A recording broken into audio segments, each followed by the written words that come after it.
de aminoácidos. En algunos casos, estos productos pueden ser hormonas, como por ejemplo la melatonina, o puede ser un neurotransmisor como GABA, el ácido gamma aminobutírico es derivado de aminoácidos, o puede ser, por ejemplo, una molécula alergénica o estimuladora de nuestro sistema inmune, como en el caso de la histamina, las moléculas de histamina. Entonces, hay diferentes orígenes posibles porque podemos tener diferentes aminoácidos que van a dar lugar a diferentes productos.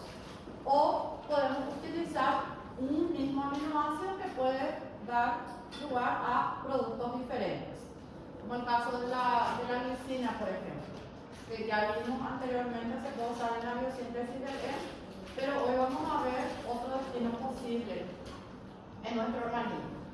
Entonces, todos estos aminoácidos pueden cumplir bajo otra forma química diferentes funciones en nuestro organismo.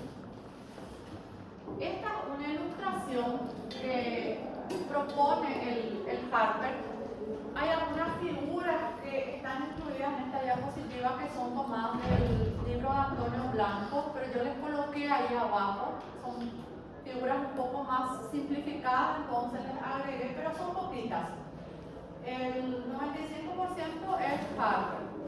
Entonces, esta es una figura en donde se presenta los posibles destinos metabólicos de algunos de los aminoácidos que vamos a ir revisando, como por ejemplo la arginina.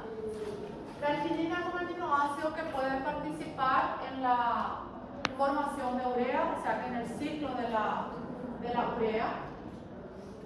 Es un aminoácido que puede formar parte de la estructura de proteínas, por supuesto, porque las proteínas están formadas por aminoácidos, pero también puede formar un potente vasodilatador que es el óxido nítrico. El óxido nítrico es un vasodilatador que se puede formar a partir de la arginina mediante una reacción muy sencilla, en donde también se va a formar otro producto que es la citrulina, que vamos a ver en el transcurso de la clase. La arginina también puede ser precursora para la formación de creatina fosfato. Sí, gracias. Sí, yo tengo. Creatina fosfato, que se considera una molécula almacenadora de fosfato, especialmente en el músculo esquelético, músculo cardíaco también. Y la creatinina, que es considerada ya como un subproducto del catabolismo de la creatina fosfato que se excreta del organismo. Tanto la creatina fosfato como la creatinina, que es un producto de desecho, este último, son moléculas derivadas de la arginina. Entonces quiere decir que a partir de la arginina yo puedo formar óxido nítrico, a partir de la arginina puedo propiciar la formación de urea y también podemos usar a la arginina en nuestro organismo como una almacenadora de fosfato, en la forma química de fosfato de arginina o arginina fosfato. Cuantitativamente, este destino es menos importante en comparación, por ejemplo, con la utilización de la arginina para formar creatina fosfato. Predomina la formación de creatina fosfato antes que la formación de arginina fosfato o fosfato de arginina, si le quieren llamar. Esos son algunos destinos posibles. Nosotros vamos a ir viendo estos destinos a medida que vamos avanzando en la clase, en el desarrollo de la clase. Durante el ciclo de la urea también se ve la participación de un aminoácido, que es considerado un aminoácido no proteína, y ese aminoácido no proteína es la ornitina. Vamos a ver luego que este derivado, porque se le considera justamente a la ornitina como un derivado de la arginina, puede tomar varios destinos, como por ejemplo para la formación de estas poliaminas, como la putrescina, la espermidina y la espermina. Estas dos que están acá, la espermidina y la espermina son consideradas importantes en células que están en una actividad mitótica intensa. Cuando hay una proliferación celular, la espermidina y la espermina se forman en abundante cantidad porque ellas se comportan como estructuras químicas que ya vamos a ver tienen carga. Entonces, al tener carga se pueden adherir a las moléculas de ADN y propiciar durante la proliferación celular la formación de esas moléculas. Vamos a ver también que la putrescina en la biosíntesis de la espermidina y la espermina sirve como un intermediario. Entonces, por eso la putrescina, la espermina, ellas, entre otras moléculas, derivan de la ornitina. Derivan ellas tres de la ornitina. Pero vamos a ver que hay una secuencia de eventos para la formación de ellas. Y además de eso, la ornitina no es la única que va a dar lugar a la formación de estas poliaminas. Vamos a revisar eso en cuanto a la formación de poliaminas. Sí tenemos que saber que a partir de ornitina vamos a formar esas poliaminas que son importantes en las células por intensa división mitótica. La ornitina también puede derivar en la formación de un intermediario que es el glutamato gamma semialdehído. El glutamato gamma semialdehído, al igual que la ornitina, es un aminoácido no proteína considerado particularmente importante como intermediario para la formación del glutamato. Por eso, en la biosíntesis de los aminoácidos, cuando estudiamos la formación del glutamato, asumimos que podemos utilizar ornitina para formar glutamato. Y en esa formación de glutamato tenemos este intermediario que es el glutamato gamma semialdehído, considerado también aminoácido no proteína. El glutamato gamma semialdehído no solamente es intermediario de la biosíntesis del glutamato, sino que también de la biosíntesis de prolina. Esta doble flecha que ven aquí traduce el hecho de que cuando catabolizamos nosotros, por ejemplo, prolina, aparece como intermediario el glutamato gamma semialdehído, que es un aminoácido no proteína, vuelvo a repetir, y al mismo tiempo cuando nosotros, por ejemplo, usamos ornitina para convertir ese aminoácido no proteína en glutamato, que es un aminoácido común, también aparece este intermediario que es el glutamato gamma semialdehído, considerado entonces intermediario común del metabolismo o la utilización de ornitina para formar glutamato, en este caso en la biosíntesis de glutamato, pero también en el metabolismo de la prolina. Tanto cuando vamos a sintetizar prolina como cuando degradamos prolina, aparece el glutamato gamma semialdehído. Generalmente estos aminoácidos no proteínas que aparecen en nuestro organismo suelen tener función de intermediarios en procesos de biosíntesis o de degradación o metabolismo de otros aminoácidos. Bueno, esto es como un esquema general, no es para memorizar esta figura, este cuadro, pero a partir de ahora vamos a ir viendo los diferentes destinos. Como empezamos con arginina, el primer destino que vamos a ver es precisamente para la arginina y es su destino hacia la formación de óxido nítrico.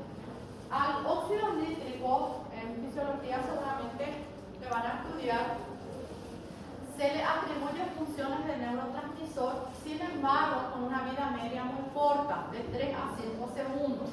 Entonces, es una molécula muy efímera. Hay algunas literaturas, por ejemplo, desde el punto de vista de la biología celular y la biología molecular, que le atribuyen a esta molécula, por cierto es muy pequeñita, fácil de difundir, con función de señalizador celular. Entonces van a encontrar esa función atribuida al óxido nítrico como un señalizador celular o inclusive como un neurotransmisor, en donde la función así esencial es la de vasodilatador. Bien, la en donde a partir de arginina nosotros vamos a formar citrulina y el óxido nítrico. Las siglas NO es de óxido nítrico, si quieren colocar ahí entre paréntesis. NO es óxido nítrico, o sea que es una sigla química, no es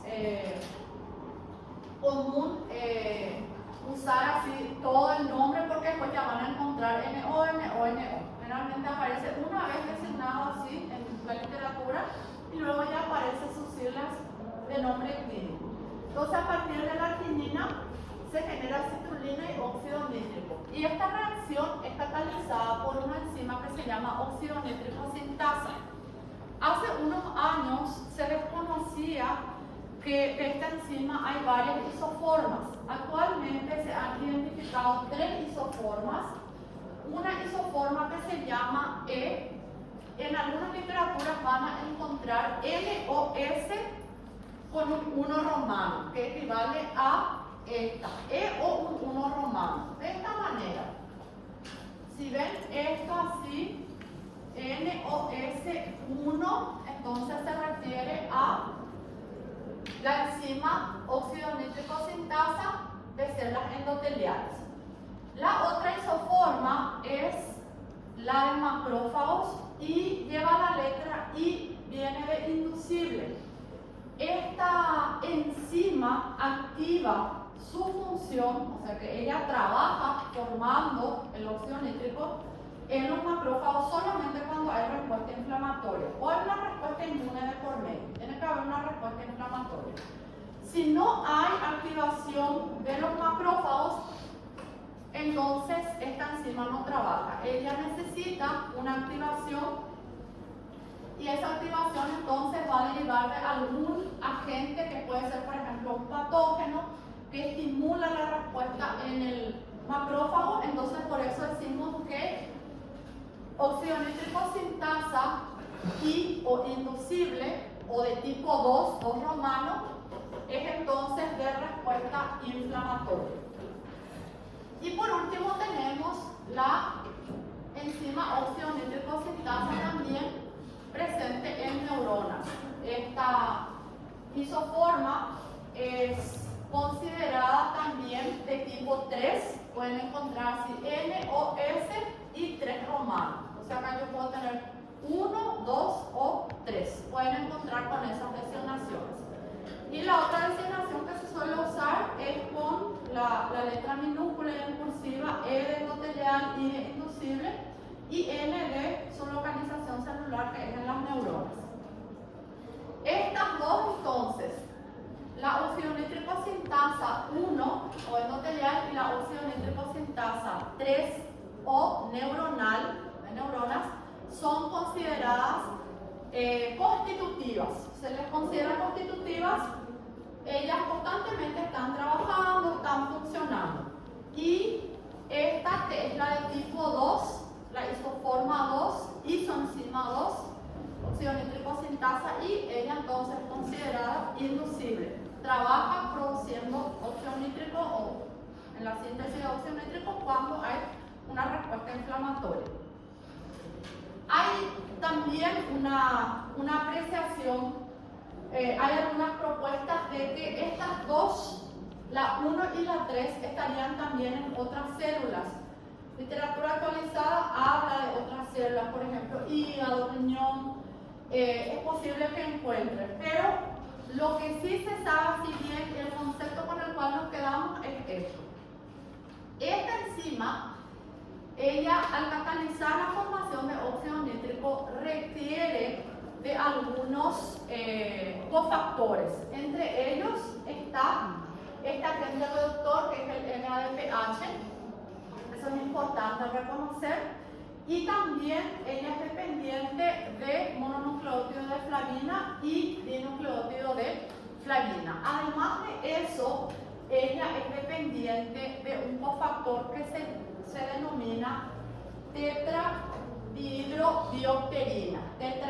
Tetrahidrobiopterina. Las siglas THB derivan de ese nombre, tetrahidrobiopterina. Voy a anotar acá para que puedan tener en cuenta tetrahidrobiopterina. Y en la literatura van a encontrar con esta sigla THB. Por último, ella es considerada una enzima dependiente de hierro en estado ferroso. Allí van a ver que aparece el hierro en estado ferroso justamente. Si no tiene hierro, ella no trabaja. Por eso algunas literaturas le consideran dependiente de hierro para su función, además de esos agentes reductores. Pero ella como tal necesita de ese hierro en su estructura para poder trabajar. Y ese hierro debe estar en estado ferroso. Entonces, solo a modo de ilustración, la arginina, ella se convierte en citrulina y óxido nítrico. Acá está nuestro producto de interés, que es el óxido nítrico. Y en esta reacción, como pueden ver, participa el oxígeno. Tiene que participar el oxígeno porque de algún lugar tenemos que obtener este oxígeno que forma parte de la estructura del óxido nítrico.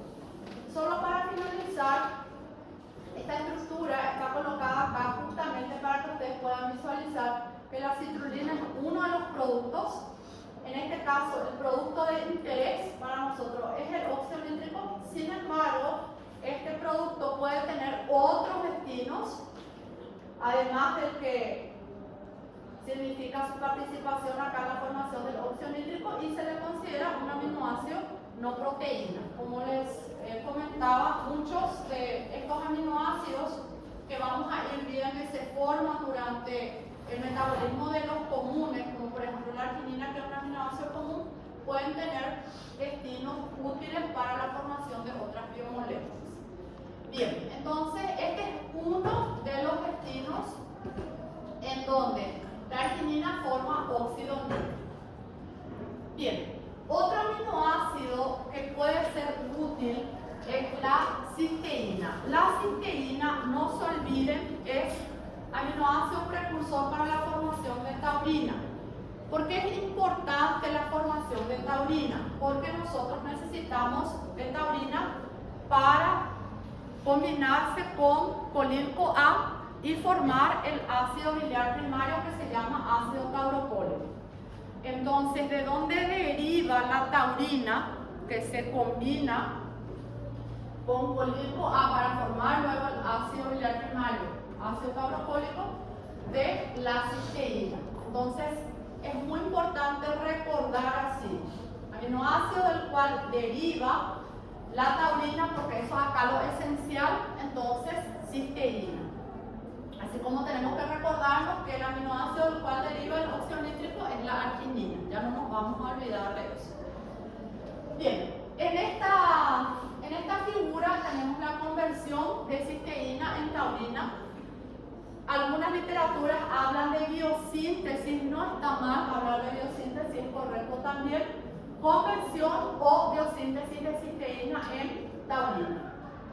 Acá lo destacable es el papel de esta dioxigenasa que aparece allá con el nombre de cisteína dioxigenasa. Eso es así clave. Ella utiliza oxígeno molecular y compromete a la cisteína a formar taurina. O sea que si yo, por ejemplo, tuviera otra enzima trabajando sobre esa cisteína, otro destino, entonces le desviaría hacia otro destino posible. Entonces, cuando la cisteína dioxigenasa incorpora ese oxígeno, le transforma, le convierte a la cisteína en una forma química que se va a dirigir o se va a destinar hacia la formación de taurina. Entonces, si se fijan allá, la cisteína dioxigenasa, ella puede tanto usar NADH como NADPH, y ella es dependiente también de hierro. Una vez que actúa la dioxigenasa, se va a formar el sulfinato de cisteína y luego ocurre una descarboxilación. Una vez que se produce esa descarboxilación, está casi lista nuestra molécula vamos a tener hipotaurina, y después una deshidrogenasa le convierte en taurina. Entonces, ¿qué es lo que me tengo que recordar de acá? Punto 1, aminoácido del cual deriva la taurina. Y en otro momento tengo que recordarme que la dioxigenasa, al hacer la catálisis con la incorporación, la modificación en este caso del grupo tiol, que está pintadito acá, a esto se le llama grupo tiol o sulfidrilo. Acá voy a marcar esto, grupo tiol o sulfidrilo. Entonces, en otras palabras, lo que hace es reducir este grupo tiol. Acá ya está con la incorporación del oxígeno y formar el sulfinato de cisteína. Una vez que yo tengo ese sulfinato de cisteína, entonces va a seguir hacia la formación de taurina, porque yo en la taurina necesito de este grupo sulfato. Entonces, para comprometer la bicisteína, tengo que convertir ese grupo químico tiol en ese grupo llamado sulfinato, y por eso el nombre sulfinato de cisteína. Acá primero está como sulfinato, después ocurre la descarboxilación y finalmente una reacción de deshidrogenación. Acá se vuelve a recuperar NADH, perdón. Acá sí se usa NADPH. Entonces, repasando, ¿qué tenemos que saber de acá? Aminoácido del cual deriva la taurina, que la primera reacción es catalizada por una dioxigenasa para incorporar oxígeno. Puede usar indistintamente NADH o NADPH. Y voy a tener sucesivamente dos reacciones. La segunda, en este caso, que va a suceder después de la actividad de la dioxigenasa, va a ser una descarboxilación y, por último, una oxidorreducción. Ahí termina. Entonces, tengo una oxidorreducción y ella está lista mi taurina. Entonces, saber eso básicamente. No es necesario memorizar todos los nombres de esas enzimas. La primera sí tenemos que saber, es la que le da el oxígeno a la cisteína, entonces ella ya va a seguir hacia la formación de taurina. Después saber cuáles son las reacciones sucesivas. Se descarboxila y después oxidorreducción. Ya está lista la molécula de taurina. Bueno, este es uno de los destinos de la cisteína. Entonces, podemos usar para formar taurina. Bueno, acá tenemos otro aminoácido. Vamos a ver, tengo todos los aminoácidos y empezamos con los destinos así que tienen simplicidad en sus procesos, en sus reacciones. Esta es la histidina. La histidina es precursora de histamina. Eso también no olvidarse. Precursora de histamina. La histamina va a quedar almacenada generalmente queda almacenada, puede ser sintetizada y almacenada en las células cebadas. Entonces, cuando hay, por ejemplo, un estímulo, una reacción inmunitaria, estas células cebadas pueden liberar la histamina y la histamina entonces puede circular en el plasma. Inclusive la histamina puede llegar a ser captada por las plaquetas y participar en la hemostasia sanguínea. Bien, pero eso a modo de comentario. La histidina, ella se convierte en histamina. Si ustedes se fijan, van a notar que acá ocurre una descarboxilación, por eso el nombre de la enzima es justamente histidina descarboxilasa. Y un dato importante es que esta descarboxilasa es dependiente de un cofactor que es el PLP, piridoxalfosfato. Anoten por ahí, PLP quiere decir piridoxalfosfato. El piridoxalfosfato suele ser un factor de varias clases de enzimas, por ejemplo, las transaminasas, las descarboxilasas, como la histidina descarboxilasa, inclusive participa en el metabolismo del glucógeno. Entonces se recuerda que participa en el metabolismo del glucógeno también. Entonces, acá es muy importante el papel de este cofactor, porque durante el proceso se va a formar un intermediario que queda unido, se forma una molécula intermediaria que queda unida al piridoxal-fosfato. Entonces, si yo no tengo ese piridoxal-fosfato, entonces la descarboxilasa, la histidina descarboxilasa no va a trabajar. Entonces, de acá que es importante saber que la histidina es precursora de la histamina. Y es fácil recordar porque tiene nombre casi parecido. Entonces, la histamina se forma por descarboxilación de la histidina.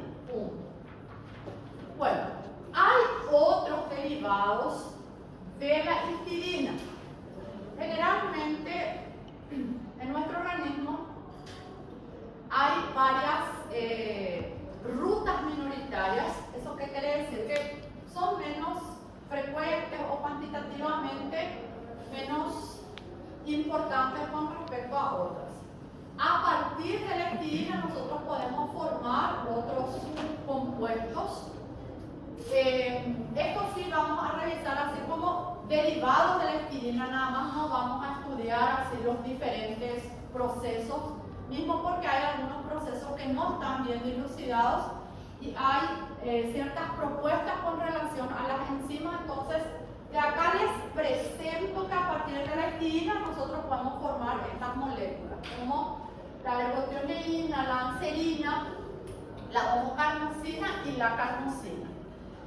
Si tienen alguna curiosidad pueden leer al respecto, pueden rebuscarse, pero no es necesario leer sobre los procesos que conducen a la formación de estos derivados. Sí tenemos que saber lo que vimos anteriormente, que a partir de la histidina podemos formar histamina. Eso como modelo importante, como modelo bioquímico del destino de la histidina, la molécula de histidina, pero que además de eso, a partir de la histidina podemos formar estos derivados. Entonces, todo lo que ven pintadito, así como dicen cajas de colores, que ven allí, que están pintaditos así, son componentes que no derivan de la estructura de la histidina. Quiere decir que en el proceso de formación de estos derivados participan también otras moléculas.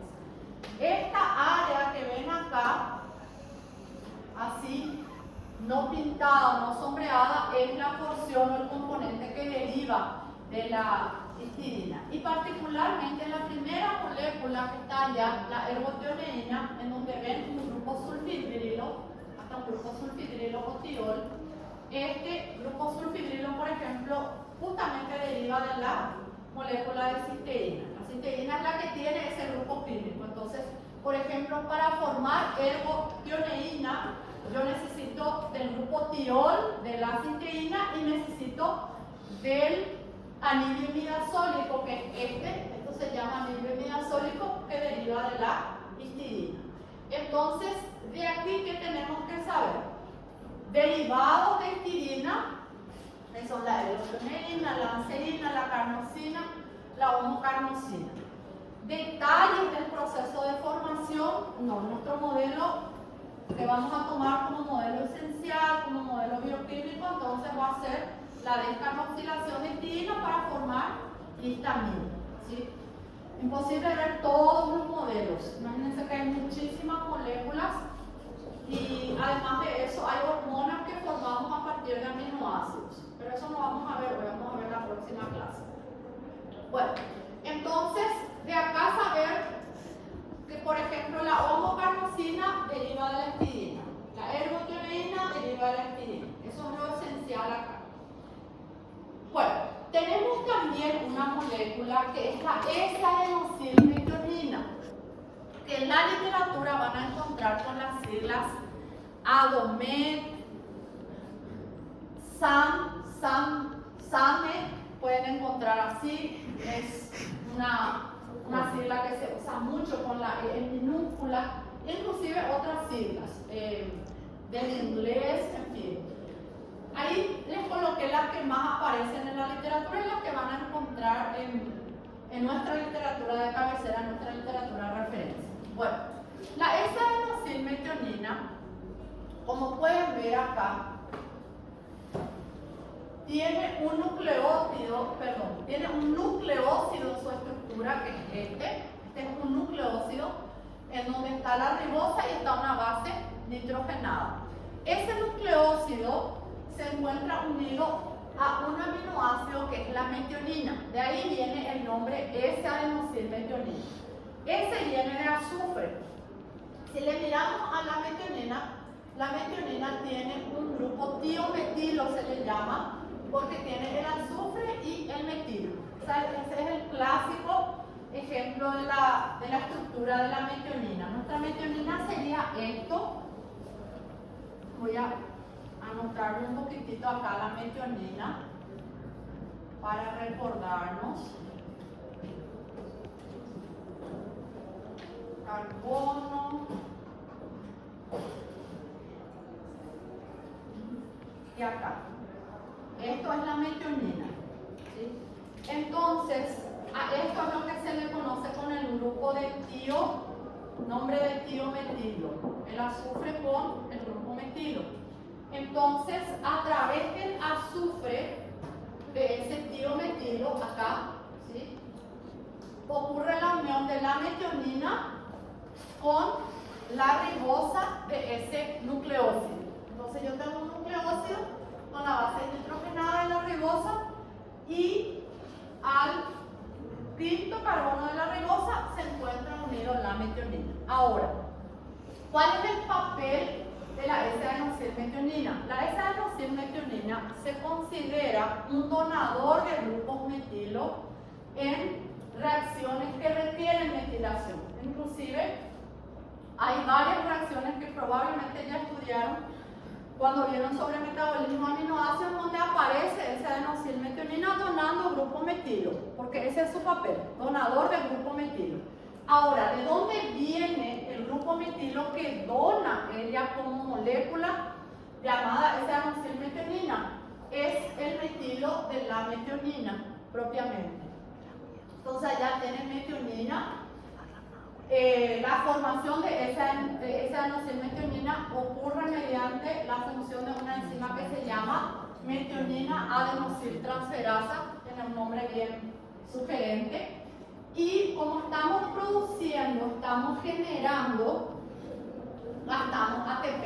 Entonces, a partir de metionina y ATP junto con agua, nosotros generamos ese adenosilmetionina. Entonces, esa adenosilmetionina, como su nombre lo indica, y difícil es olvidar, deriva de la metionina. Su papel es actuar como donador del grupo metilo en reacciones de metilación. Ese grupo metilo es derivado de la estructura de la metionina propiamente, y la fracción nucleosídica, adenina y ribosa derivan del ATP. Por eso es que participa el ATP no solamente aportando energía de los enlaces que se rompen, sino que también aportando el componente nucleosídico. Entonces, esa adenosilmetionina no solamente es un donador de metilo, sino que podemos decir que es derivado de ATP y metionina. Esencialmente es uno de los destinos metabólicos del aminoácido esencial metionina. Esta enzima, metionina adenosiltransferasa, también se fue estudiando, se fue revisando sobre ella y se encontró que había isoenzimas. En la actualidad se conocen 3 isoenzimas. Van a encontrar con estas siglas MAD1, MAD2, MAD10, que quiere decir metionina adenosiltransferasa, se refiere a esas siglas. Y estas isoenzimas, ellas tienen la particularidad de presentar diferencias en la afinidad con su sustrato, o hacia su sustrato, que es la metionina, pero la principal diferencia está dada por el hecho de su localización. MAD1 y MAD3 se identificaron en el hígado, y MAD2 se identificó en tejidos no hepáticos.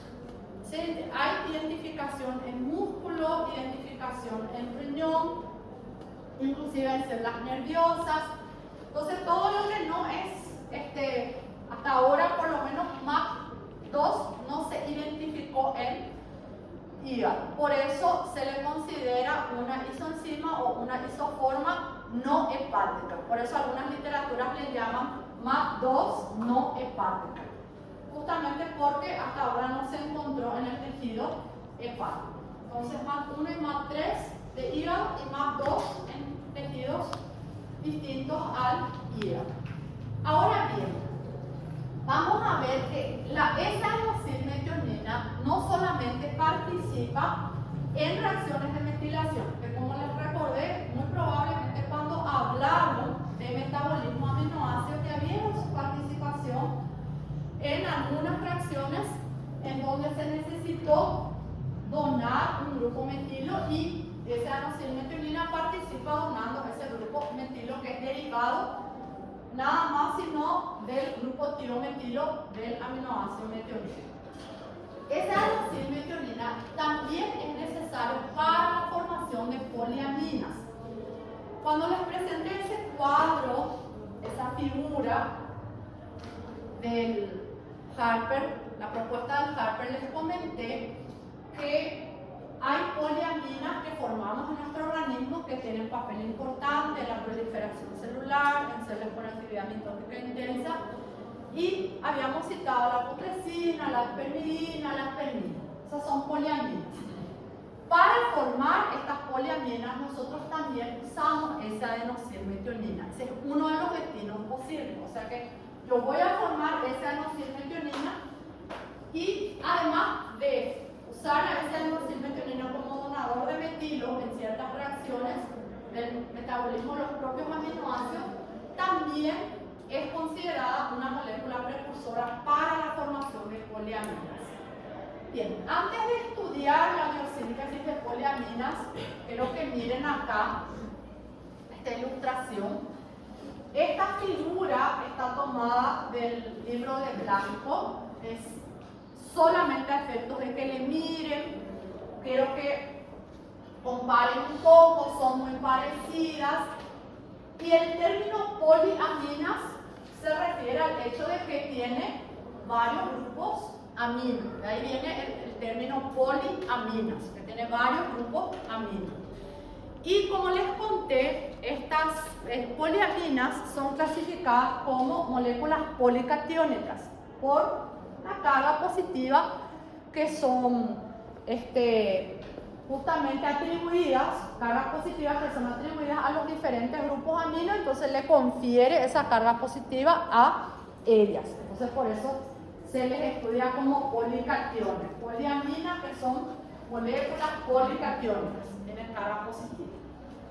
Bien, entonces la espermidina y la espernina son poliaminas y vamos a ver que ambas para su formación necesitan de la S-adenosínmetionina, que recién vimos ya cómo se forma, pero también necesita de un otro aminoácido que ya vimos recientemente y es la ornitina. ¿Se acuerdan que vimos en la figura y les dije la ornitina va a participar?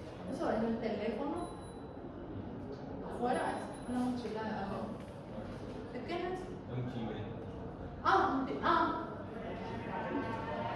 Pensé que estaba sonando ahí porque hice una mochila. Bueno, entonces esta adenosínmetionina que ya formamos antes, ya sabemos que necesitamos de esa adenosintransferasa o adenosintransferasa para formar, pero también necesitamos de la ornitina. Como les dije en el panorama general, vimos que la ornitina estaba allí en un eje, como un punto de convergencia con otros productos relacionados.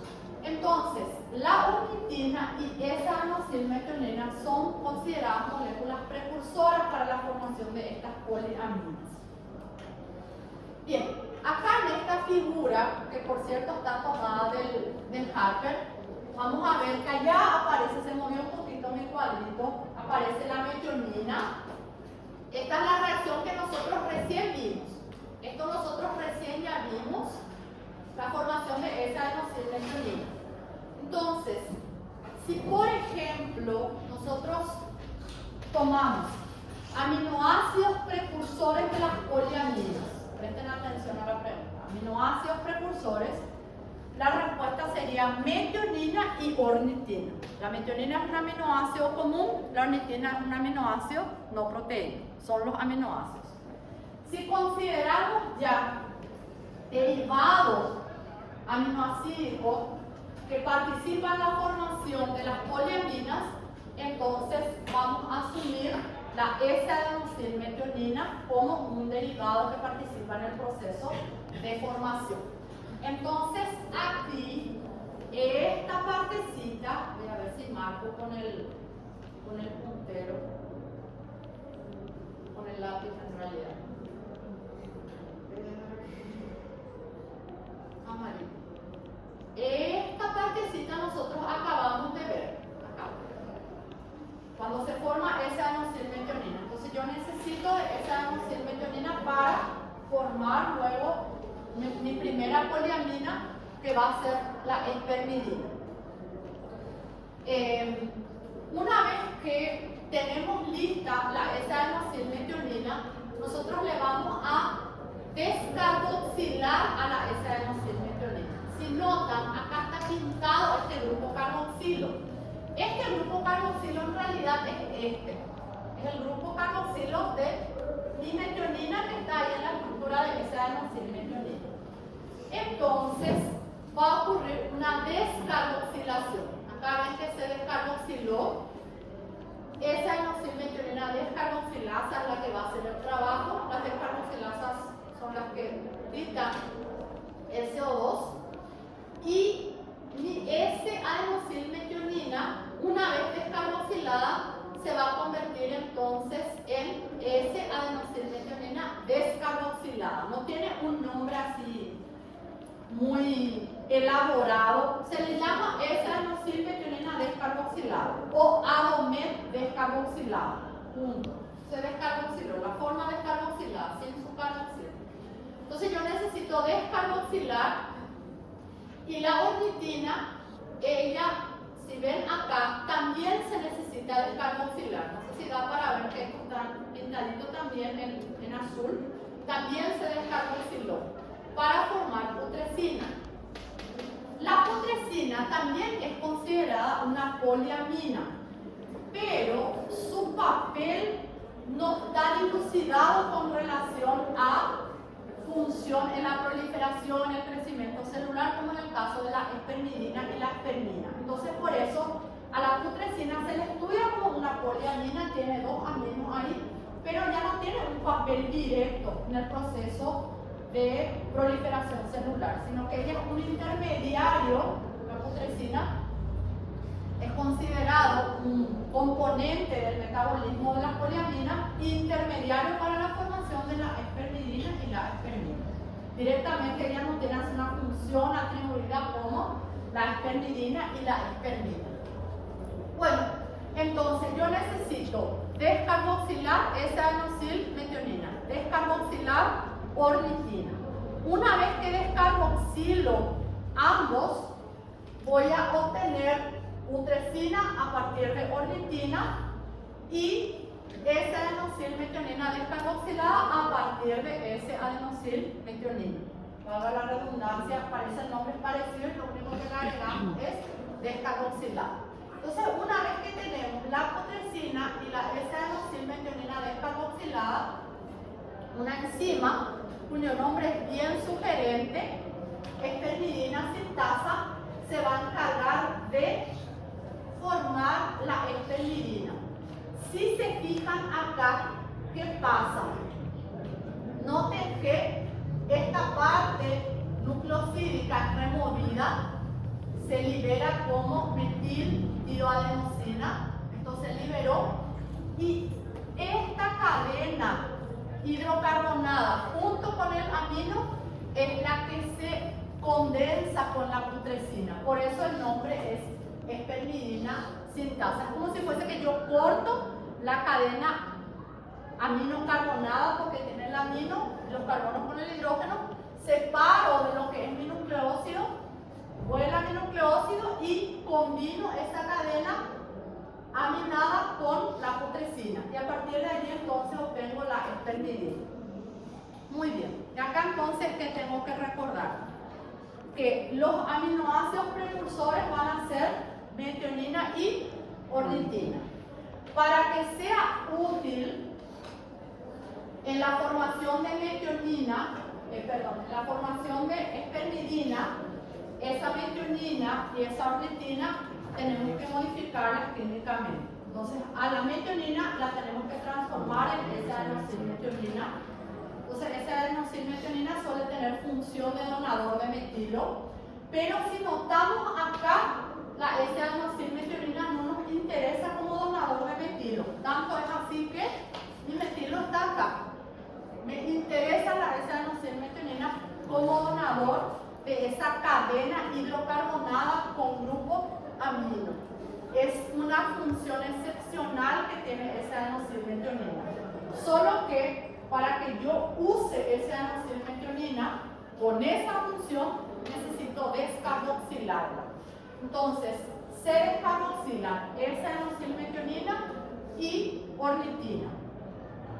Mi primer poliamina formada en realidad es la putrescina. Y la putrescina le da lugar a la formación de espermidina.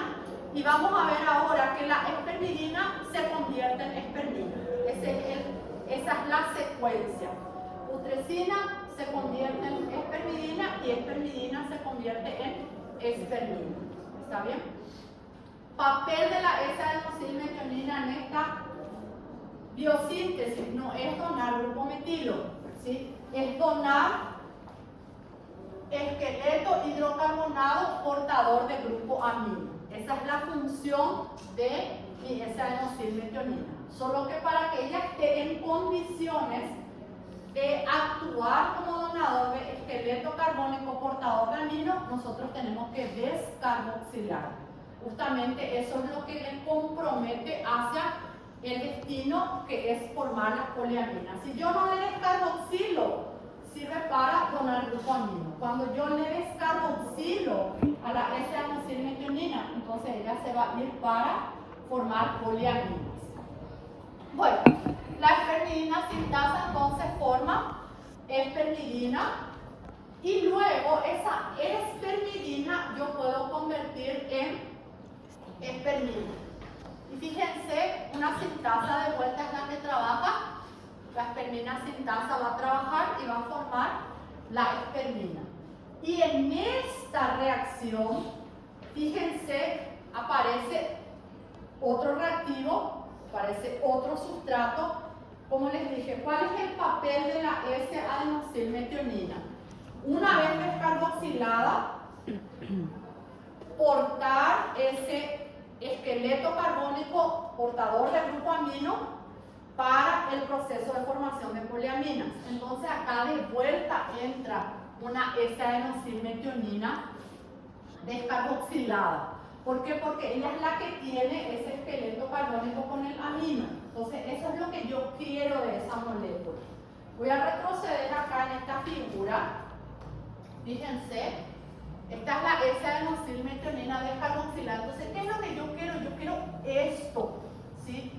Entonces, cuando le descarboxilamos a la S-adenosine-metionina, ya pasa su forma descarboxilada. Es porque yo lo que quiero de ella no es un metilo, me interesa la cadena hidrocarbonada portadora de amino. Entonces, para formar mi espermidina, uso una S-adenosine-metionina descarboxilada porque me va a dar eso que yo quiero, que es la cadena hidrocarbonada portadora de amino. Luego, para convertir la espermidina en espermina, de nuevo necesito una S-adenosine-metionina descarboxilada porque ella me va a dar esto para unir con la espermidina y formar la espermina. Porque eso es lo que pasa. Voy a pasar acá. Fíjense. ¿Qué es lo que ella nos dio? Ese esqueleto carbónico. Porque esto es lo que pasa. Esto se le quita a la metionina. Ella se une a través del grupo tiol con el nucleótido y esto es lo que queda, ¿sí? Esto es lo que me da la S-adenosine-metionina descarboxilada. Entonces, para formar espermidina, yo usé una molécula de S-adenosylmetionina descarboxilada para que me dé el esqueleto carbónico portador de amino. Y para transformar espermidina en espermina, volví a usar una S-adenosylmetionina descarboxilada para que me entregue de vuelta esta cadena hidrocarbonada portadora de amino. Por eso acá ven, fíjense, se volvió a liberar un metiltioadenosina. Yo lo que tengo, si le miran allá a la espermidina, es prácticamente esto, ¿sí? Y ahora le agregamos más un esqueleto carbonado, hidrocarbonado, digo bien, con el grupo amino.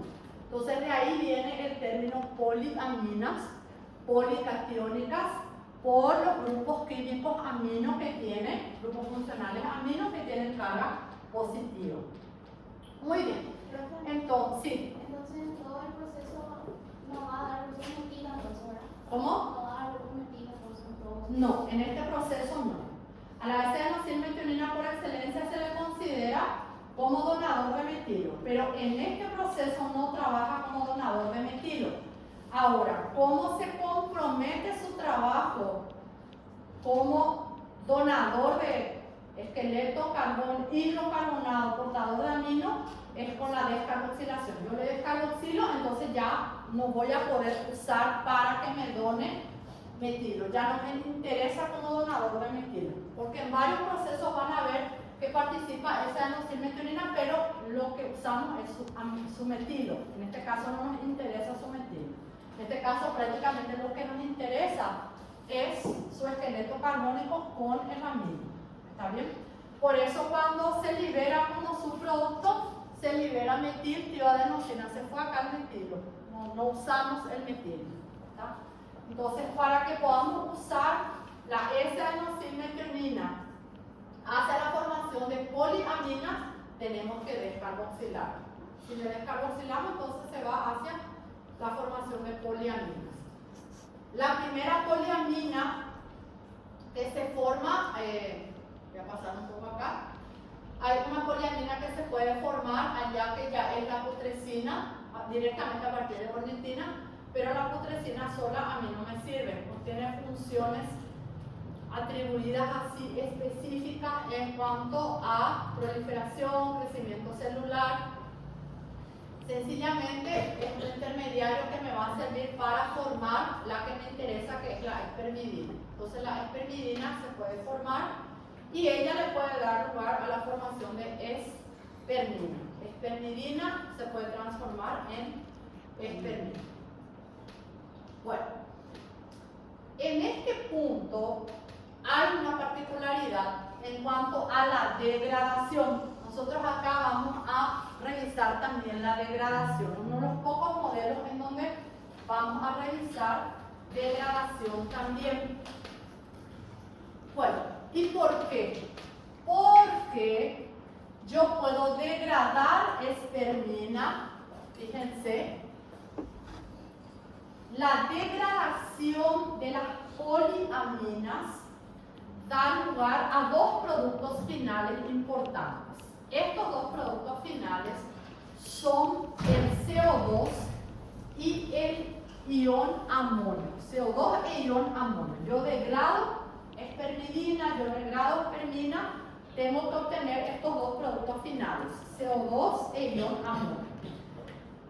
La obtención de estos productos finales se da mediante la actividad sucesiva de una enzima que se llama poliamina oxidasa, cuya función involucra la formación de peróxido de hidrógeno. Este peróxido de hidrógeno, que bien ustedes saben, es altamente oxidante, luego puede ser convertido en agua y oxígeno, que son formas inocuas para el organismo a través de enzimas como por ejemplo la catalasa. Bien, entonces, en el catabolismo de las poliaminas, porque indefectiblemente hay una relación acá, a partir de la espermina yo puedo obtener espermidina. Recuérdense que anteriormente teníamos espermidina y a través de la espermidina sintasa formábamos espermina. Y acá es al contrario, a partir de la espermina podemos generar espermidina a través de la actividad de la oxidasa, que por función tiene trabajar con una molécula de oxígeno, fíjense, y le tiene que romper el enlace nitrógeno-carbono para liberar uno de los esqueletos carbónicos. A esto le llamamos beta-aminopropionaldehído. No es necesario que memoricen este nombre, sin saber que la espermina se puede convertir en espermidina, y en ese proceso se genera peróxido de hidrógeno. Cuando la espermidina se convierte en ion amonio y CO2, vuelve a trabajar la poliamina oxidasa, vuelve a formarse peróxido de hidrógeno. En el Harper, esto está todo en una sola figura. Yo lo que hice fue dividir. Entonces, a partir de la espermidina, la poliamina oxidasa vuelve a trabajar y se va a formar putrescina. Y mis productos finales, ion amonio y CO2. Entonces, en el catabolismo de las poliaminas, ¿qué es lo que tengo que saber? Tengo que saber un intermediario que se forma. A partir entonces de mi espermina voy a formar espermidina.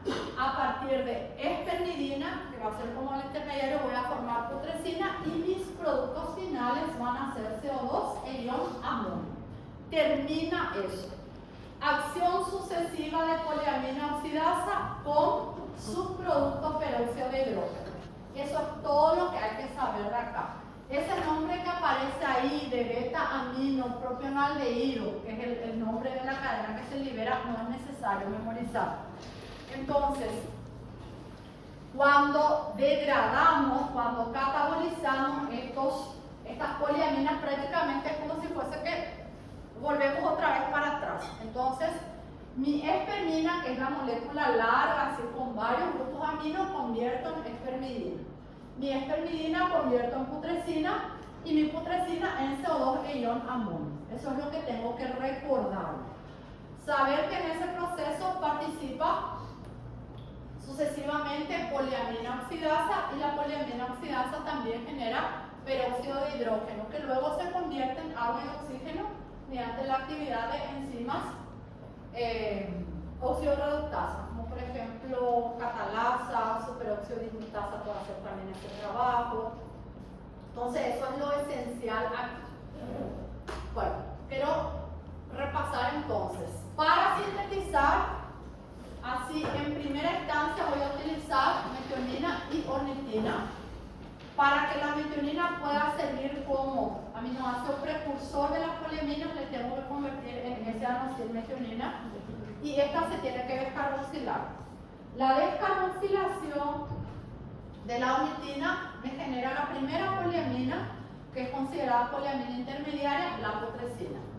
Una vez que obtengo putrescina, una vez que obtengo esa adenosine-metionina descarboxilada, entonces a través de la actividad de la espermidina sintasa voy a generar espermidina, y a partir de la espermidina voy a generar espermina. Para formar espermina a partir de espermidina, nuevamente necesitaré de una S-adenosine-metionina descarboxilada, porque ella es la que me va a dar esa cadena hidrocarbonada aminada o portadora de amino para la construcción de mi poliamina. Bueno, nombre propio de esa cadena en realidad es beta-aminopropionaldehído, pero no es necesario que usen ese nombre. No le vamos a preguntar eso, no se pregunta eso en el examen, no se preocupen por eso. Sí, la secuencia de eventos, los eventos esenciales. Y en el catabolismo, como les dije, a partir de espermina vamos a degradar primero a espermidina, de espermidina a putrescina, de putrescina a CO2 y el ion amonio. Punto. Ahí termina. ¿Quién hace ese trabajo? Una oxidasa. Se forma peróxido de hidrógeno en el trayecto. Muy bien. Vamos a avanzar. Formación de GABA. GABA es un neurotransmisor. conocido también como ácido gamma-aminobutírico o gamma-aminobutírato. Esas designaciones se pueden encontrar en la literatura. Bueno, este neurotransmisor, esta molécula, es derivada de glutamato. Glutamato es entonces el precursor de GABA, es fácil de recordar porque tiene como el nombre parecido, glutamato, GABA. Entonces, la enzima también es dependiente del piridoxal-fosfato. Recuerda mucho lo que hace la histidina descarboxilasa para formar histamina porque es algo parecido, ella también descarboxila. Y ella es dependiente de piridoxal-fosfato, al igual que la otra que vimos, para la formación del gamma-aminobutirato, que es nuestro neurotransmisor. Esencialmente, ¿qué es lo que hace esta enzima? Descarboxilar, ¿sí?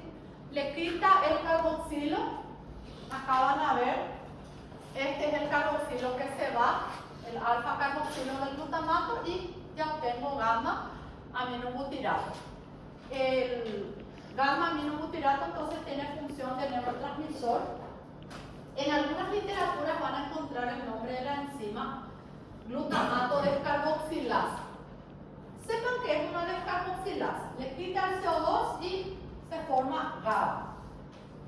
El Harper trae una propuesta un poco más compleja para esta formación porque muestra también los posibles orígenes del glutamato. ¿Se recuerdan que recién les dije que el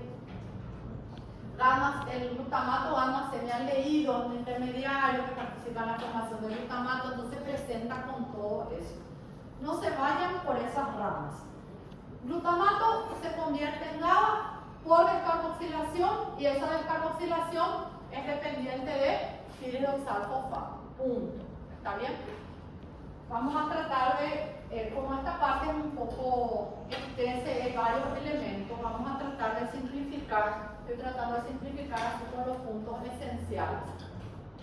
Bueno, GABA entonces es un neurotransmisor cuyo precursor es glutamato. Esas son las preguntas que pueden surgir. Generalmente la profe, eso es lo que pregunta. ¿Cuál es el aminoácido precursor de GABA? O con qué aminoácido se relaciona el neurotransmisor GABA, o cuál es el neurotransmisor que se forma a partir del glutamato, entonces tienen que contestar que es GABA. Pero GABA no es el único neurotransmisor derivado de aminoácidos. Tenemos otro que es conocido con el nombre de 5-hidroxitriptamina o comúnmente, así en el lenguaje más popular, más común, serotonina. Bien, acá les traje un esquemita, esta es la propuesta que trae el Harper. El aminoácido precursor de serotonina, también es triptófano, ¿sí? Triptófano es nuestro aminoácido precursor. A la serotonina le van a encontrar con las siglas 5-HT de esta forma. 5-HT. ¿Te parece que es permanente? ¿O no? No sé ahora que manche todo el pizarrón. Así con esas siglas. Allá les puse 5-HT, quiere decir 5-hidroxitriptamina. ¿Sí? Esta es la estructura. Acá le van a ver, esto es mi serotonina. ¿Sí? Si ustedes ven, después pueden repasar la estructura del triptófano. El triptófano tiene este clásico anillo heterocíclico. Entonces, este anillo heterocíclico de la serotonina deriva de su aminoácido precursor, que es el triptófano. Bueno, nuestro triptófano puede tener inclusive otros destinos. En el caso de la formación de serotonina, que puede ocurrir, por supuesto, en tejido cerebral, también se ha descrito en el intestino. Lo primero que tiene que ocurrir para que ese triptófano así quede comprometido para formar serotonina es la conversión de 5-hidroxitriptófano. Una enzima que se llama triptófano hidroxilasa es la que hace eso. En el Harper ustedes van a encontrar la figura desde acá directamente desde acá creo que les puse, pero tenemos que entender que el triptófano se tiene que convertir en 5-hidroxitriptófano y luego el 5-hidroxitriptófano se descarboxila y se genera serotonina. O sea que esencialmente mi formación de serotonina es esto. A partir de 5-hidroxitriptófano, formación de serotonina por descarboxilación. El nombre de la enzima 5-hidroxitriptófano descarboxilasa, también dependiente de PLP, y una vez que se forma el neurotransmisor, entonces está listo. Ahora, este neurotransmisor, vamos a suponer que esta reacción ocurre, se forma la serotonina y continúan las reacciones, suceden otras reacciones. Eso puede ocurrir en las células de la glándula pineal. Las células de la glándula pineal, cuando ocurre esto, la serotonina yo puedo seguir modificando para la formación de melatonina, que es lo que vamos a ver después. Entonces, para formar serotonina, mi aminoácido precursor es triptófano. ¿Qué tengo que hacer? Por actividad hidroxilasa, convertirle en 5-hidroxitriptófano, se descarboxila y se forma serotonina. Si miran así, por forma comparativa, es muy parecido a lo que vimos para la formación de GABA, solo que en el caso de GABA yo no necesité modificar la glutamato, directamente le descarboxilé. Acá, a partir del triptófano, tengo que preparar el triptófano para después descarboxilarle y formar la serotonina. Esa enzima que le prepara a la molécula, que por cierto le prepara al triptófano, ella está localizada en el hígado, es dependiente de oxígeno, en la reacción ella usa oxígeno y también tetrahidrobiopterina, las siglas THB que hace rato les conté, que quiere decir tetrahidrobiopterina. Entonces ella participa en el proceso de conversión de triptófano a 5-hidroxitriptófano. Bueno, hasta acá entonces yo ya obtengo la serotonina. En el organismo, la serotonina puede ser metabolizada para formar unos productos que se conjugan con moléculas polares para ser excretadas en la orina. Pero cuando este proceso está ocurriendo a nivel de las células de la glándula pineal, la serotonina tiene que convertirse en melatonina, que es considerada por muchos autores como una hormona. Bien, entendimos la formación de serotonina, entonces necesito triptófano, le preparo, le convierto en 5-hidroxitriptófano, descarboxilo y ya está lista la serotonina. Punto. Serotonina es en esencia por descarboxilación de 5-hidroxitriptófano. Entonces, ¿cuál es mi aminoácido precursor? Es el triptófano. Solo que para que el triptófano esté comprometido hacia la formación de serotonina, le tengo que convertir en 5-hidroxitriptófano. O sea que le tengo que agregar oxígeno. Por eso la hidroxilasa va a hacer eso. Bueno, ¿cómo voy a formar melatonina? Bueno, cuando este proceso, como les dije, ocurre en la glándula pineal, nosotros vamos a seguir trabajando sobre la serotonina, ¿sí? Entonces la serotonina, ella va a pasar por dos reacciones importantes para formar melatonina. Esto es muy importante. Primero voy a acetilar y después voy a metilar. Voy a acetilar y metilar, no se olviden de eso. Una acetilación y metilación sucesiva. Nuestra serotonina, nuestra 5-hidroxitriptamina, que está allá, fíjense, se puede escribir de esta forma también, 5-hidroxitriptamina o con las siglas. Entonces se acetila y el donador del grupo acetilo, a ver si puedo marcar acá.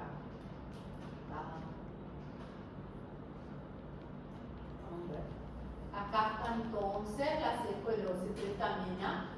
Y fíjense que acá se incorporó este grupo clínico. ¿Sí?